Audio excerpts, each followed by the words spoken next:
గత బీఆర్ఎస్ ప్రభుత్వం నిరుద్యోగులను నిర్లక్ష్యం చేసిందని, ఉద్యోగాల భర్తీని సంవత్సరాల పాటు సాగదీసిందని విమర్శించారు తెలంగాణ సీఎం రేవంత్ రెడ్డి.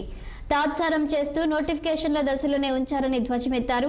హైదరాబాద్ శిల్పకళా వేదికగా కొలువుల పండుగ కార్యక్రమం ఘనంగా నిర్వహించారు. ప్రభుత్వ ఉద్యోగాలకి ఎంపికైన 1635 మందికి సీఎం రేవంత్ రెడ్డి నియామక పత్రాలు అందజేశారు. వివిధ శాఖల్లో ఉద్యోగాలు పొందిన అభ్యర్థులకు శుభాకాంక్షలు తెలిపారు ఆయన. తెలంగాణ పునర్నిర్మాణంలో అందరూ భాగస్వాములు కావాలని ఈ సందర్భంగా పిలుపునిచ్చారు సీఎం రేవంత్ రెడ్డి.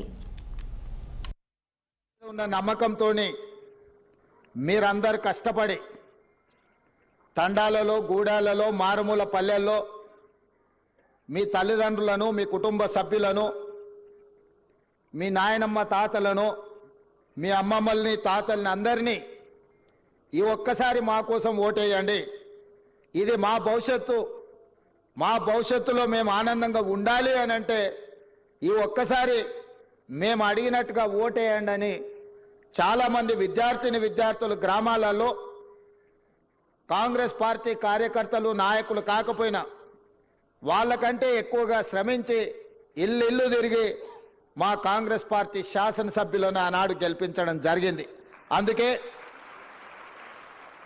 అందుకే ఈ తెలంగాణ రాష్ట్రంలో 65 మంది శాసనసభ్యులను గెలిపించుకొని పక్కా ప్రభుత్వాన్ని ఏర్పాటు చేసి డిసెంబర్ 7, 2023 నాడు ఎల్బీ స్టేడియంలో వేలాది మంది సమక్షంలో మా కుటుంబ సభ్యుల కళ్ళల్లో ఆనందం చూస్తూ మేమందరం ముఖ్యమంత్రిగా, మంత్రులుగా ప్రమాణ స్వీకారం చేపట్టడం జరిగింది.